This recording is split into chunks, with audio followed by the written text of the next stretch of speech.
4절 이로부터 그 땅 백성이 유다 백성의 손을 약하게 하여 그 건축을 방해하되 5절 바사왕 고레스의 시대부터 바사왕 다리오가 즉위할 때까지 관리들에게 뇌물을 주어 그 계획을 막았으며 6절 또 아하수에로가 즉위할 때에 그들이 글을 올려 유다와 예루살렘 주민을 고발하니라. 사로잡혔던 자손들, 저 하나님이 마음을 감동케 해서 하나님을 믿는 믿음으로 돌아온 자들이 하나님의 성전을 건축합니다. 이 소식을 들었던 대적들이 와서 함께 성전을 건축하게 해달라고 그렇게 요청을 합니다. 이에 이스라엘 족장들과 리더들은 단호하게 거절을 합니다.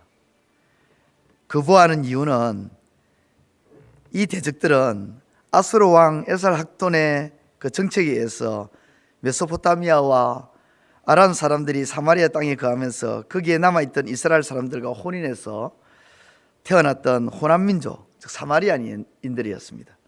다시 말해 이 호남민족인 사마리아인은 하나님의 성전 건축과 관계가 없기 때문에 돌아온 자들이 거절했던 것입니다. 무엇보다 하나님의 거룩한 성전을 지어가는 데 있어서 혼합된 민족이 아니라 믿음으로 지어져야 되기 때문에 거절했던 것이죠. 쉽게 말해서 하나님의 일, 성전 건축은 같이 할 수 있는 아니라는 것입니다. 하나님을 믿는 자와 이방인이 같이 할 수 없는 일이 하나님의 일이죠. 그렇습니다. 하나님의 일을 하려고 할 때 대적들은 타협하는 쪽으로 다가옵니다. 그리고 요청을 하죠.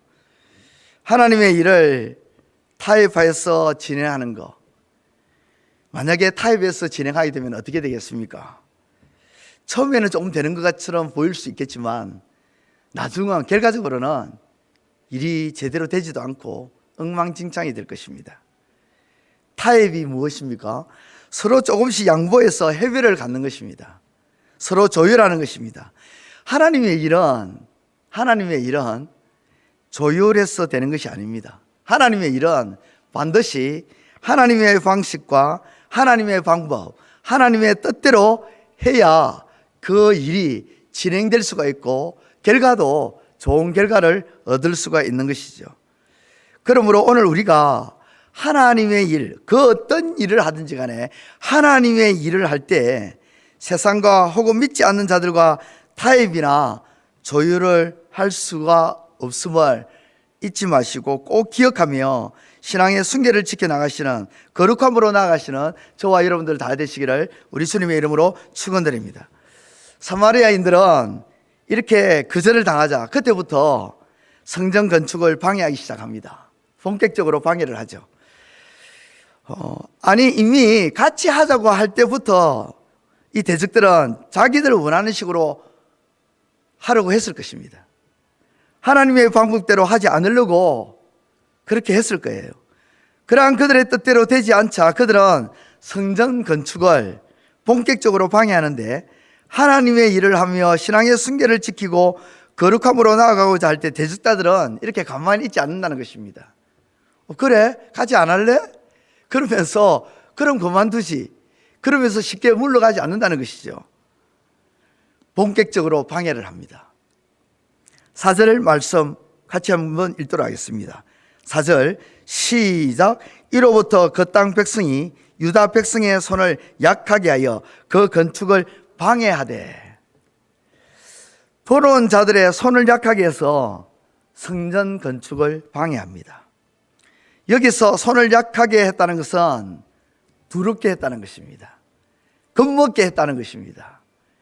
여기 약하게 했다 이 단어는 전쟁 때에 느끼는 두려움과 겁을 말합니다. 지금 우크라이나에 전쟁이 일어났잖아요. 그것이 전쟁이 일어나면 그 전쟁터에 있는 우크라이나 수많은 백성들이 두려움에 떨고 겁을 먹겠지요. 그때 사용하는 단어가 오늘 본문에 나오는 손을 약하게 했다 이런 단어입니다. 이게 벌벌 떠는 거죠. 겁을 먹는 것입니다. 그렇습니다. 하나님의 일을 하려고 할 때나 혹은 그 하나님의 일이 진행되는 순간에도 그 일이 제대로 되지 못하도록 그 일을 중단시키려고 대적자들은 어떻게 한다고요? 두려움을 준다는 것입니다. 겁을 준다는 것입니다. 본격적으로 방해 공작을 펼치는데 두려움을 주는 거예요. 그래서 하나님의 일을 하지 못하게 합니다. 대적들은 철저하게 방해를 시작하는 거죠. 그러므로 두려움으로 하나님의 일을 멈추거나 중단하는 상황이 벌어진다면 오히려 하나님의 일을 계속해야 할 것입니다. 왜냐하면 대적은 어떤 식으로든지 하나님의 일을 방해하고자 하기 때문입니다. 두려움이 오면 그렇구나, 대적들이 지금 이 하나님의 일을 방해하려고 본격적으로 시작하고 있구나 하는 것을 깨달아야 되는 것이죠. 신호라는 것입니다. 하나님의 일을 방해하려고 하는. 또 대적들은 이 두려움만 주는 것이 아닙니다. 5절의 말씀에 보면 같이 한번 읽도록 하겠습니다. 5절, 바사왕 고레스의 시대부터 바사왕 다리오가 즉위할 때까지 관리들에게 뇌물을 줘 그 계획을 막았으며. 이 5절 말씀을 보면 대적들은 관리들에게 뇌물을 줘서 성전 건축 그 계획들을, 그 일들을 막습니다. 하나님의 일을 막았습니다. 돈으로 관리들을, 힘 있는 자들을 매수하는 거죠. 그래서 하나님의 일을 막는 것입니다. 하나님의 일을 막고 방해하는 이 대적들이 흔히 사용하는 방법이 바로 권력자들을 철저하게 이용합니다. 그 권력, 힘 있는 권력자들이 자기들 편에 서지 않으면 돈을 줘서, 뇌물을 줘서 매수하는 것이죠. 그렇게 해서 하나님의 일을 방해합니다. 우리가 교회에서 하나님의 일을 해나갈 때에, 또 교회 일을 해나갈 때에 이런 일들을 수없이 아마 경험했을 것입니다.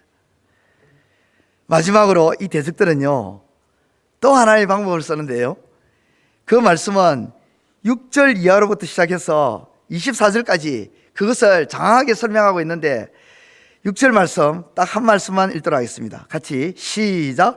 또 아소에로가 즉위할 때에 그들이 글을 올려 유다와 예루살렘 주민을 고발하니라. 고발을 합니다. 그냥 고발을 하는 것이 아니라 온갖 있지도 않은 일을 더해서 그 짓을 첨부해서 고발을 합니다. 13절에 뭐라고 고발합니까? 만약에 이 성전을 잘 지어서 완공을 하면 저 무리가 다시는 조공도 안 바칠 것이고 관세도 안 낼 것이고 통행세도 안 낼 것이다. 이건 저 대적들이 추측해가지고 하는 말이거든요. 예. 있지도 않은 일을 만들어서 지금 고발을 하고 있는 것입니다. 그러니까 그 짓을 첨부해서 고발하는 것이죠. 하나님의 일을 어떻게 하든지 막고 방해하기 위해서 고발할 때도 그 짓을 가지고 고발을 한다는 것입니다. 오늘 본문 에스라 4장 이 말씀을 보면 성전 건축, 하나님의 일을 방해하는 대적자들의 모습을 크게 네 가지로 나타나고 있는 것을 알 수가 있죠. 타협, 겁박, 돈과 권력자들을 매수하고 고소 고발합니다. 오늘날에도 우리의 대적자들, 우리의 원수들은 우리가 하나님의 일을 중단할 때까지 끝까지 집요하게 방해할 것입니다. 만약 우리가 하나님의 일을 이런 방해하는 타협이나 겁박이나 돈과 권력자들의 매수, 고소 고발 이런 일들을 통해서 하나님의 일을 우리가 만약에 중단하거나 멈춰버리면 대적자는 더 이상 방해하지 않을 것입니다. 방해할 일이 중단되어졌기 때문이죠. 그러니까 더 이상 방해를 안 하는 것입니다. 어찌 보면요, 교회가 하나님의 일을 해나갈 때에 방해하는 일들이 일어나지 않는다면 이상한 겁니다. 이상한 거예요. 왜냐하면 성경은 하나님의 일을 할 때에 반드시 방해자들, 대적자들은 일어나고 어떤 방법으로든지 집요하게 공격해서 그 일을 중단시키거나 막고자 하기 때문입니다. 그렇기 때문에 교회가 하나님의 일을 할 때에 방해자들이, 대적자들이 일어난다면 우리는 기뻐해야 됩니다. 왜냐? 우리가 지금 하나님의 일을 하려고 하는데 대적자들이 일어나고 있구나. 이건 지금 제대로 하고 있구나 하는 것을 기억하면서 오히려 그 대적자를 물리치기 위해서 하나님께 요청을 하고, 또 교회가 하나 되고 연합되어서 그 하나님의 일들을 하나님의 방법과 하나님의 뜻대로 이루어 나가기를 위해서 힘써야 되는 것이죠. 또한 이러한 대적자들의 그 계략을 기억하면서요, 오늘도 하나님의 일을, 또 언제든지 하나님의 일을 하나님의 방법으로 해나가시는 저와 여러분, 우리 적은 부평교회가 됐으면 좋겠습니다. 그렇기 때문에 마지막으로 한 번 더 언급드리면, 하나님의 일을 할 때에 방해자가 이러면 낙심하지 마시기 바랍니다. 낙심하지 말고, 좌절하지 말고, 두려워하지 말고 담대하게 하나님의 일을 감당해 나가시는 우리 모두가 다 되시기를 우리 주님의 이름으로 축원드립니다. 기도드리겠습니다. 이제 오늘 받은 말씀으로 함께 기도하겠습니다. 하나님, 하나님의 일을 할 때에 대적의 방해가 항상 있음을 알고 낙심하지 않으며 담대한 마음으로 감당케 하소서. 대적의 방해가 무엇인지 알고 하나님의 일을 하나님의 방법으로 이루어가게 하소서. 함께 기도하겠습니다.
이제 오늘의 기도 제목을 가지고 합심하여 기도하도록 하겠습니다.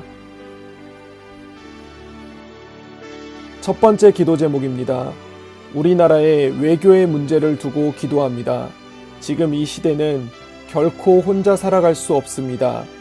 다른 나라와의 관계가 국가의 성장 또는 도태됨을 결정하게 됩니다. 주님, 나라의 위정자들에게 지혜를 주셔서 외교의 문제를 잘 해결할 수 있게 하옵소서. 함께 기도하겠습니다.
두 번째 기도 제목입니다. 북한과의 관계를 위해 기도합니다. 우리는 같은 민족이지만 너무도 다른 사상을 가지고 있습니다. 그래서 쉽게 하나가 되지 못합니다. 주님, 이 땅 가운데 회복의 역사를 일으켜 주옵소서. 복음을 중심으로 하나 되게 하셔서 한반도에 평안이 임하게 하옵소서. 함께 기도하겠습니다.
세 번째 기도 제목입니다.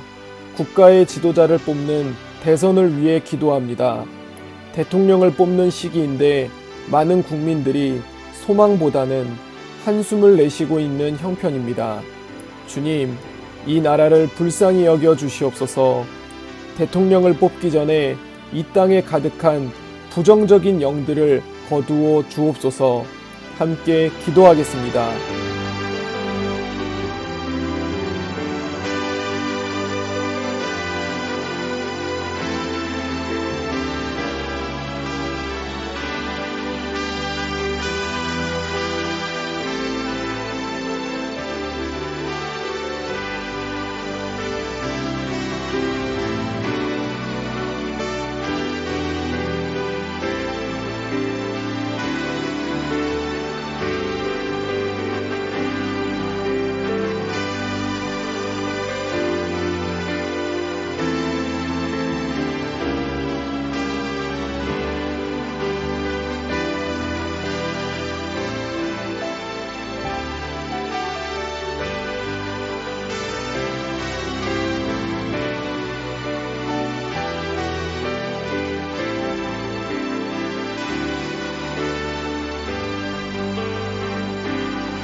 이제 개인의 기도 제목을 가지고 하나님 앞에 기도하시기 바랍니다.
수고하셨습니다. 오늘도 하나님의 인도하심 가운데 승리의 하루를 보내시는 우리 재건부평교회 모든 성도님들이 되시기를 주님의 이름으로 축복합니다.